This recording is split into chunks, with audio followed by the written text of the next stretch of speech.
nosso tema, que é primeiro livro de Samuel. Eu queria que você abrisse sua Bíblia, capítulo 1. Nós vamos ler do verso 1 ao 19. E esse texto ele me fala muito ao coração. São um dos textos que me guiam. As atitudes de Ana nesse texto, eu quero te contar o contexto do texto. As atitudes de Ana, elas me falam muito ao meu coração. E já me guiaram em alguns momentos da minha vida e me levaram a fazer coisas loucas para o Senhor. Então nós vamos ler esse texto, mas antes eu quero te contar algo sobre esse texto, para você entender. Quando você chega em 1 Samuel, eu tenho falado muito da leitura diária aqui para a igreja. Quando você começa a ler 1 Samuel, você tem que entender o que está acontecendo no povo de Deus. Então você volta um pouquinho, né, na sua Bíblia, e aí antes de Samuel tem o livro de Ruth, que é um livro cronologicamente nesse contexto, mas que conta a história de Ruth. Mas antes tem o livro de Juízes. O livro de Juízes é o caos do povo de Deus. Era o momento que Josué morre, não há um sucessor direto natural, e aí então o povo de Deus se afasta do Senhor. Se afasta do Senhor por vários momentos, e Deus levanta homens de Deus com seus defeitos para trazer o povo de volta. E chega então lá em 1 Samuel, se você for lá no capítulo 3, não precisa projetar não, a Bíblia fala que naqueles dias raramente o Senhor falava e as visões não eram claras. Então havia um sacerdote chamado Eli. Eli já estava velho, a Bíblia diz que Eli já estava acima do peso, ficava numa cadeira, não tinha mais energia, e ele tinha 2 filhos, Hofni e Finéias, e os filhos, infelizmente, os filhos de Eli eram filhos do sacerdote e cresceram dentro daquele rito de culto. Tem um problema muito sério para filhos de pastores, filhas de pastores, que está na primeira fila, olhando para mim. Filha de pastor só tem 2 caminhos, sabia? Ou ela é apaixonada pela igreja, ou ela se acostuma com a presença de Deus e com o tempo cria uma aversão à igreja. Adassa, 2 caminhos, mas só uma opção, ok? Filho de pastor é assim. Por isso que o pastor, e às vezes a igreja, deixa eu puxar uma sardinha aqui, às vezes a igreja trata o filho de pastor desde pequenininho como um ser extraterrestre. Está lá o menino, filho do pastor, 5 anos correndo pela igreja, em vez do diácono falar assim, ô menino, não corre não, ele fala assim, você não é filho do pastor? Né? Às vezes as pessoas perguntam para as meninas, como é que é lá na sua casa? Mas a gente já treinou elas a não responder nada. Estou brincando, a gente fala para elas, fala a verdade. Lá em casa é uma casa normal. Nossos desafios são normais. Mas aqui eu estou falando tudo isso para falar de Hofni e Finéias. Eles se acostumaram com a presença de Deus. Talvez Eli estava cansado e não chamava os filhos dele para adorar ao Senhor. E chega um momento então que há um caos, há culto, há sacrifício, mas era um ritual sem vida. E é nesse momento que surge uma mulher que não tinha nada a ver com o momento histórico do povo de Deus. Ana, ela não surge aqui para resolver o problema de Deus, mas Deus usa mães, Deus usa pessoas para gerar um avivamento. Lá no estádio, semana passada, eu vou falar do Descende de muitos anos aqui ainda, porque foi muito marcante na minha vida. Eu percebi que eu sou meio um parteiro de uma nova geração. Eu sonhei muito com aquilo. Os irmãos sabem, tem mais ou menos 24 anos que eu prego para jovens. Esse carnaval agora, eu pedir oração para vocês estarem comigo, vou estar aqui no domingo, mas já teve carnavais que eu preguei em 9, 10 cidades. Eu dormi 2 noites em aeroporto, eu pregava 4 vezes por dia, acreditando numa juventude, Cibele segurando as pontas lá em casa, as meninas pequenas. Eu lembro que um feriado eu fiquei longe de casa, pregando 3, 4 dias. E aí eu cheguei em casa, a Liz era bem pequenininha. E quando eu cheguei, ela falou, papai, vem aqui. Esse é o tanque onde você lava as suas roupas. Eu não sei por que ela falou isso, mas eu acho que ela queria que eu fizesse alguma coisa ali. Eu acho que ela estava com saudade de mim. Eu entreguei minha vida para o Evangelho. Então eu acho que Ana fala comigo talvez por causa disso. Porque talvez você é um pai e que está gerando uma próxima geração que, meu Deus, que geração é essa? Que quando se apaixona por Jesus, fica 12 horas. E se tiver 15, fica 15. eu quero que a geração de adolescentes e jovens aqui na igreja sejam apaixonados por Jesus. Isso aqui foi só um parênteses. Então Ana, ela tinha um problema. Quer ver? Vamos ler a história? Vamos lá, projeta para mim. 1 Samuel, capítulo 1. Eu vou ler do verso 1 ao 19. Vamos aqui junto, é rapidinho.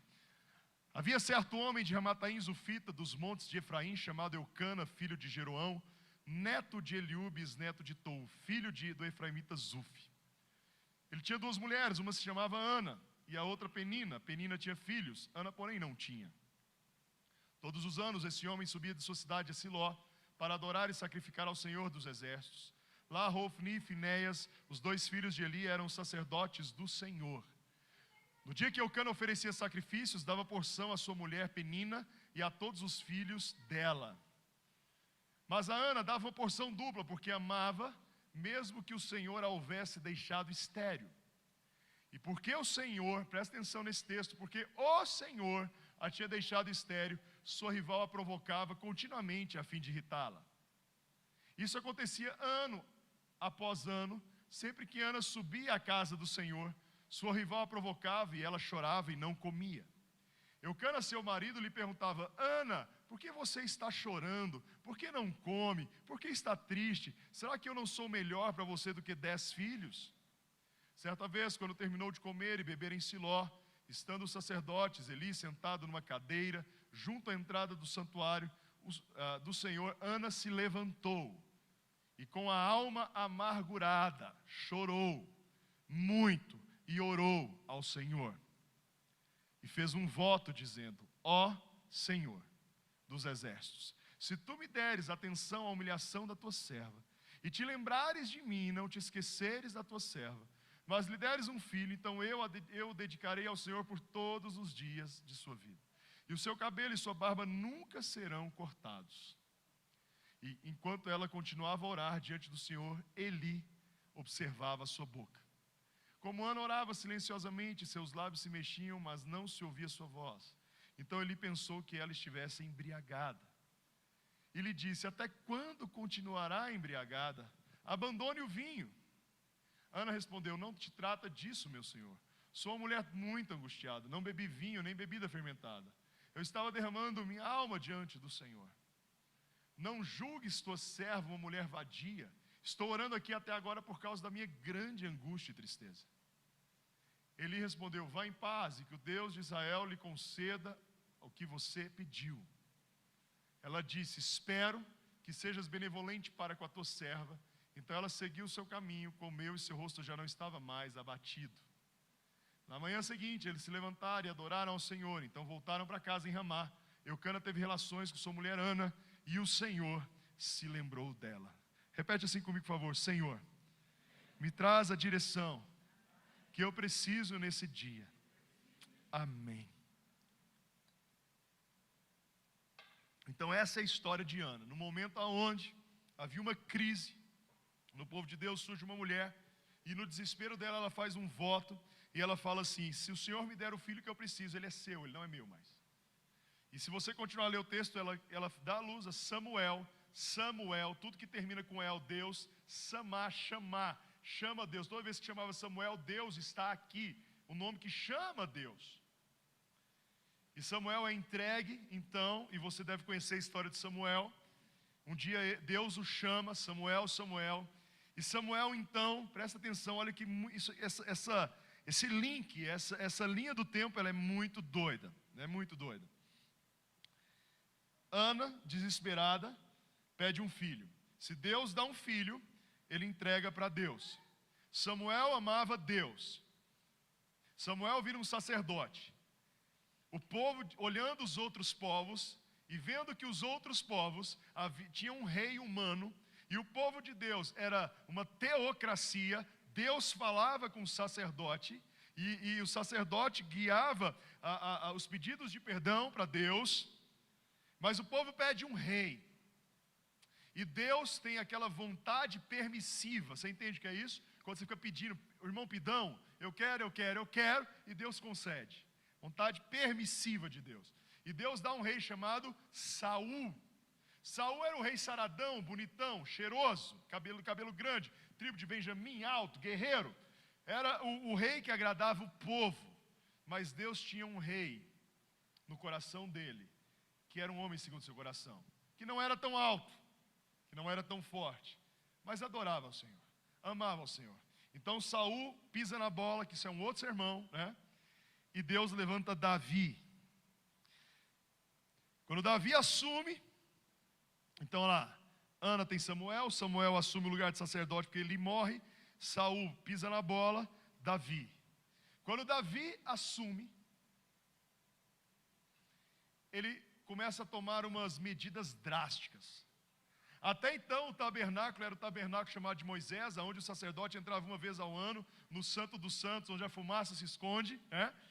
E ali no propiciatório, ele entregava os pecados do povo e havia então o perdão do Senhor. E Davi, ele faz uma coisa, quando Davi assume, a arca da aliança, que era o símbolo máximo de Deus, tinha sido roubado pelos filisteus, ele traz a arca de novo, é aquela passagem que ele vem dançando, e Mical, sua esposa, fica louca de raiva, porque vê no Instagram dele que ele está dançando, né, gente?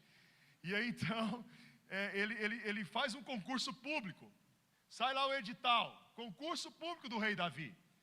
Quero instrumentistas e dançarinos. A partir de hoje, a Arca da Aliança vai ter uma tenda, e ali vai ser o templo de Davi, aonde, por 8 turnos de 8 horas, 24 horas por dia, todos os dias, nós iremos adorar ao Senhor. E por 34 anos, havia adoração à Arca do Senhor, à presença do Senhor, e em 70 anos de vida, não houve rei na terra que mais aumentou o território de Israel como Davi, porque ele amava o Senhor. Mas todo esse avivamento, começa numa mulher amargurada, chorona, estéril, que um dia ela segue passos que ela entende que são passos para chegar até Deus. E são sobre esses passos que eu quero te contar. Eu falei tudo isso para te falar de passos de Ana, porque eu acho que eu e você estamos precisando seguir os passos de Ana. A Bíblia diz nesse capítulo 1 que Ana estava amargurada. Primeiro ponto, o avivamento começa com uma dor. Tem algo dentro de você que chama por algo. Deixa eu te explicar melhor. Tem alguma coisa dentro de você que você ora muito. Ali é o seu chamado. Por exemplo, eu sou pastor de igreja. Eu nunca orei tanto por uma igreja como aqui no Bueno. Eu nunca pedi tanto que as promessas se cumpram como eu oro por aqui, porque eu amo estar aqui. Enfrentamos muitas lutas, enfrentamos guerras, todos nós, mas é guerra para a gente estar perto do Senhor. Não é verdade? Então eu sou pastor local, eu oro pela igreja, mas também eu tenho outro chamado. Eu amo ver jovens se converterem. Eu não quero fugir desse chamado, porque eu sei que eu sou feliz no meu chamado. Eu não tenho plano B na minha vida. Certo? O que te chama? Por que hoje a tua alma está amargurada? O que você precisa para mudar a chave? Se você quer subir de nível na sua vida, tem uma palavrinha que precisa acontecer hoje: ruptura. Vou fazer a mesma pergunta, vamos ver se dá certo, amor? Do casamento? A Sibeli estava comigo hoje de manhã aqui. A Sibeli está assistindo o mesmo sermão, com a mesma pessoa, o cara que ela dorme todo dia. E ela não enjoa. Eu estava comentando numa mesa de almoço esses dias que a gente precisa fazer rupturas. Tem uma ruptura muito engraçada. Não é uma norma, não é uma lei, mas eu acho engraçado, tá, gente? É porque quando a gente casou, a primeira coisa que a Sibeli fez assim, quando a gente chegou da lua de mel, né, amor? Foi depois da lua de mel. Ela foi lá e cortou, ela tinha um cabelo grande. Tem as nossas fotos de casada, ela foi lá e cortou o cabelo. E aquilo eu acho que era uma atitude de ruptura, tipo, começa um novo ciclo. Aí quando eu falei isso hoje de manhã, é porque eu estava conversando com a moça esses dias, eu e ela, e a moça falou assim: não, eu cortei no hotel. Nós casamos, fomos pro hotel, no outro dia de manhã eu já tinha marcado com a menina que sempre cortou meu cabelo, ela já chegou lá, com a tesoura e vap.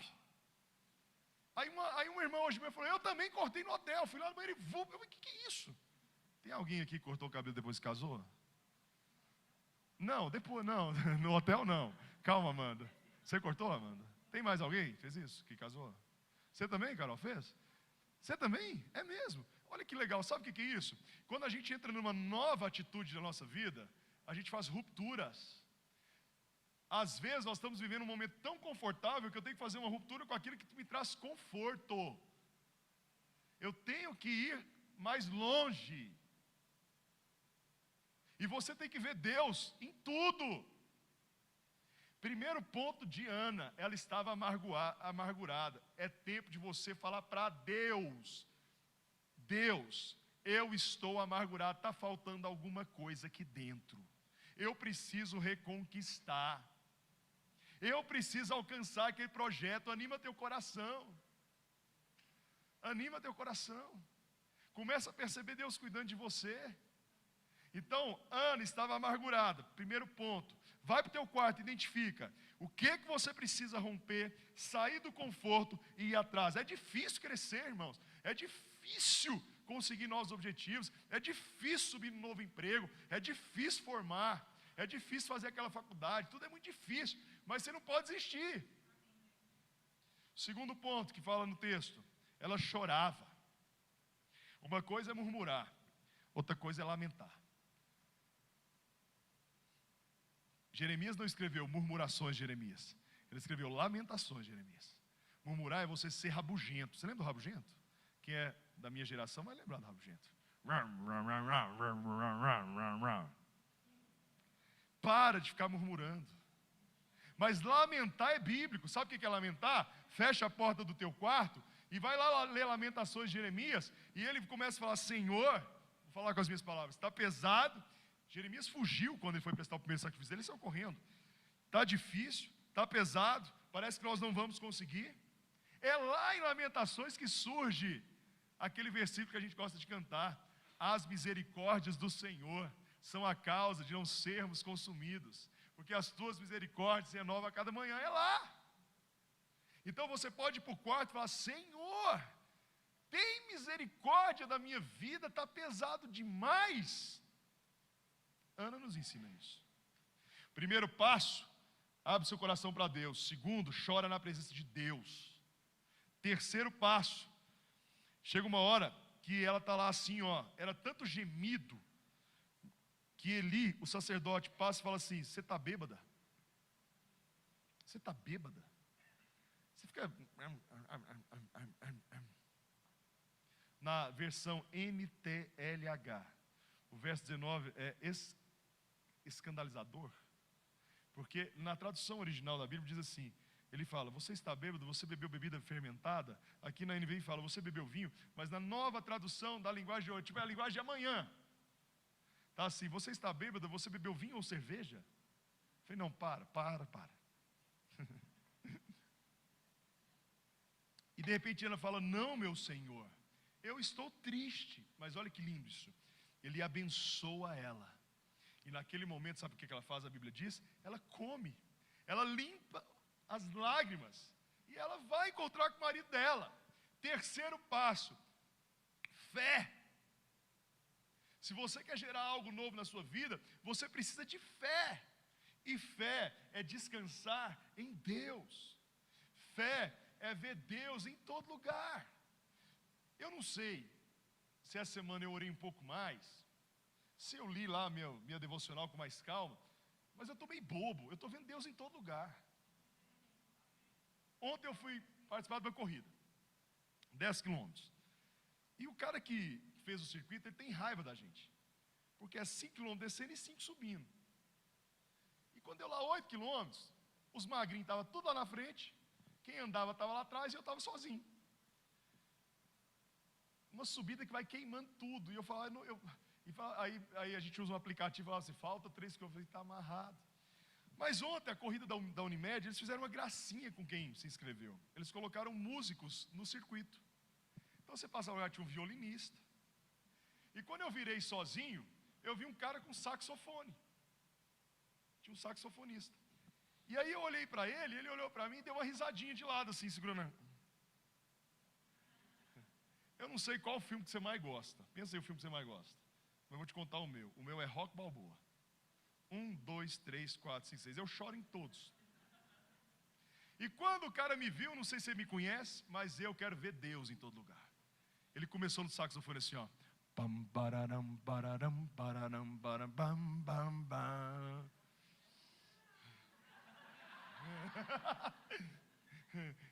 Quase que eu fiz assim, ó. E eu comecei, agora você pode rir mais, a agradecer a Deus, cara, por aquele cara. Eu fiquei tão desnorteado com a música, porque eu gosto tanto dessa música. Um dia, eu já falei para as meninas que um dia eu vou na Filadélfia subir a escadaria do rock, você vai ver meu vídeo, eu pulando igual um doido, tá? E eu tentei pegar o celular para filmar, e suado, e não conseguia. Eu falei, mas eu vi Deus. Deus, Ele está em todo lugar. Quando você entrega suas coisas, seus fardos para Deus, calma. Ana foi coberta de paz. E o melhor, que é o último ponto, primeiro amargura, depois choro, depois uma fé regada de paz. O último ponto que Deus fala muito comigo nesse texto. Ela vai e encontra com seu marido, tem relações, ela era estéril. Ela tem relações, e antes de ir lá no laboratório padrão fazer o resultado do beta, lá pegar o resultado do beta, ela adora ao Senhor. Uau! Sabe o que é isso? Um mover profético. Adorar sem ver. Senhor, eu já te adoro porque nós vamos para o sertão. A conta corrente não diz isso, mas nós vamos para o sertão. Eu te adoro porque aquele emprego, aquele concurso que eu prestei, eu sei que o Senhor vai dar. Eu te adoro porque, olha, se o Senhor fechar a porta, eu estou com o Senhor. Eu te adoro porque o Senhor é bom. E Deus concede um filho. E o filho dela gera a revolução. Nós estudamos algumas semanas sobre a gente não estar igual a esse mundo. E hoje eu quero encerrar esse assunto te dizendo: encontra o fogo no teu coração. Ana encontrou o chamado dela. O chamado dela era estar na presença do Senhor e cumprir os votos. E talvez se eu for pegar todos esses pontos, eu amarraria esses: amargura, choro, fé regada de paz e uma adoração profética, talvez em algo que é muito forte da minha vida. A gente estudou isso há um tempo atrás: votos. Ana fez um voto. E eu queria agora que você ficasse de pé. E eu queria que você pensasse: o que você pode fazer entre você e Deus para você estar mais perto do Senhor? O que você pode fazer entre você e Deus para você estar ouvindo mais a voz de Deus? O que você pode tirar da sua vida que atrapalha Deus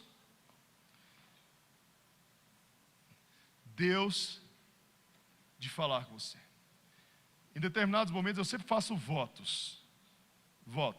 Eu já fiz votos de tirar o tipo de comida. Eu já fiz votos de tirar... teve um ano que eu só li a Bíblia, não li revista. Eu gosto muito de ler livros, eu só li a Bíblia. Teve ano que eu eu não comi açúcar. É muito ruim você ficar sem açúcar. Os primeiros 3 dias você fica muito nervoso. Lá no Google você digita ficar sem açúcar. Dizem que, lá os estudos, que o açúcar parece muito com cocaína. A dependência, né? Você fica... Eu já tirei refrigerante. Não, refrigerante não. Eu não bebo refrigerante. Coca-Cola. Existe só 2 tipos. Coca-Cola e pode ser. Eu não bebo, pode ser, mas eu bebo Coca-Cola. Eu falei, não, eu vou ficar 1 ano sem beber Coca-Cola. Eu vou ficar 1 ano sem comer doce. Eu vou ficar tantos meses sem ver aquele programa de televisão que eu gosto, aquela série. E nesse tempo eu vou buscar o Senhor. Ana faz um voto mais radical: se o Senhor me der um filho, eu te entrego meu filho. Por que eu estou pregando essa mensagem hoje? Eu tenho sede de avivamento. Eu sei que tudo vai se cumprir nesse lugar.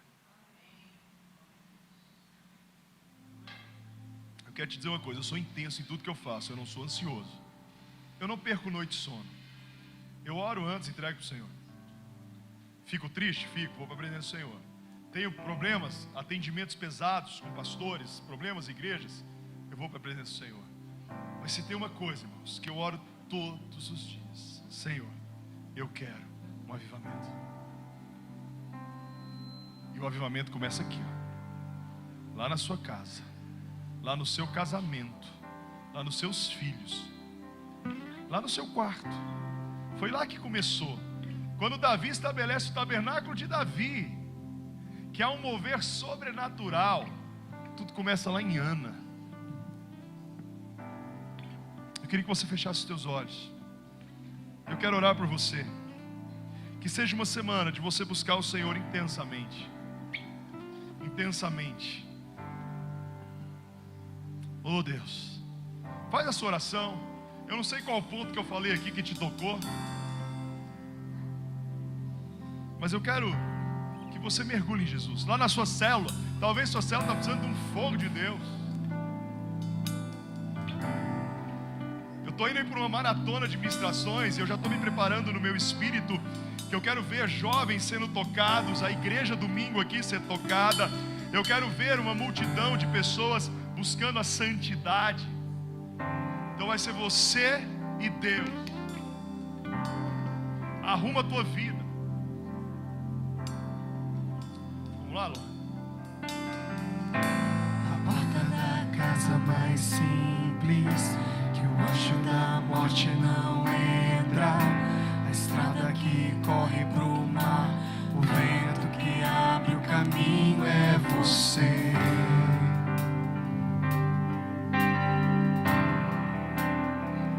É você.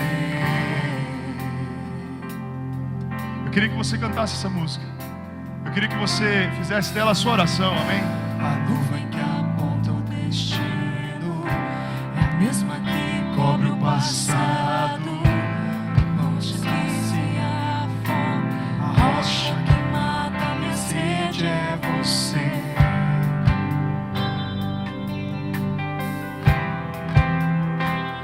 É você.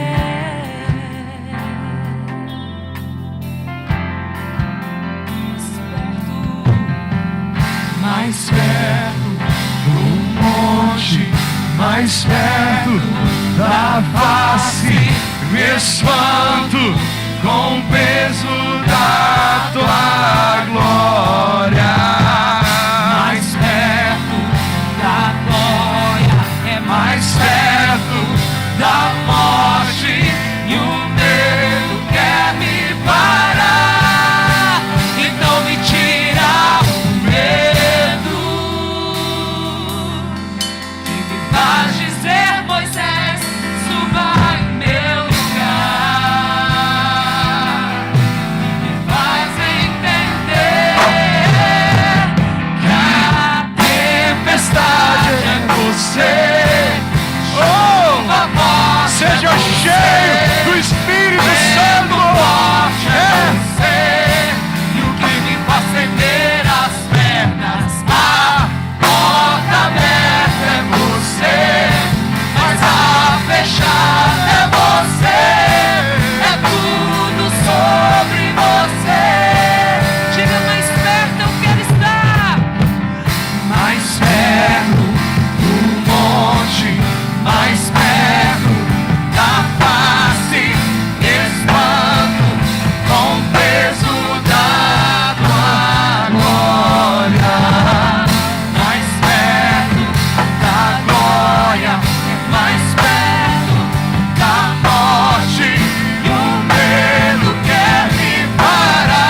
faz um voto ao Senhor de que você vai abençoar a Faraó. Quem estiver perto de você, você vai abençoar. Que a luz vai estar sobre você. Você vai se consertar com Deus.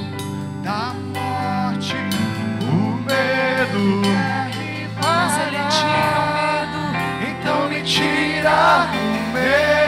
O medo Ele lança fora. fala que as suas lágrimas vão ser na presença do Senhor. Que você vai fazer votos. Que você vai adorar Ele, não pelo que você tem, mas pelo que Ele é. Essa é a estratégia de Ana. É a estratégia do avivamento.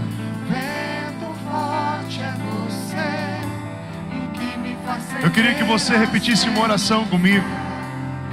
Se você quiser, repita assim: Senhor, eu entendi que o Senhor é a minha fonte. É na tua presença que eu vou chorar. É na tua presença que eu vou fazer votos. É na tua presença que eu vou adorar em fé. E eu sei que o Senhor vai cumprir em mim tudo aquilo que o Senhor programou para a minha vida, em nome de Jesus. Você pode abraçar quem está pertinho de você, liberar uma palavra de uma semana de vitória. Amém? E eu vou orar encerrando a nossa reunião. Você que vai assistir a gente pelo YouTube, Jesus te abençoe muito, em nome de Jesus. Amém? Segura para mim aqui. Quero orar por vocês. Que o Senhor te abençoe, que o Senhor te proteja. Uma semana de vitória. Que Deus te abençoe na sua célula, em nome de Jesus. Que a nuvem do Senhor esteja sobre você, em nome de Jesus. Amém? Se você não tem célula ainda, deixa o seu nome com a Amanda, com o João. Seu telefone, eu entro em contato com você e eu te indico a célula mais perto da sua casa. Jesus te abençoe, uma semana de vitória.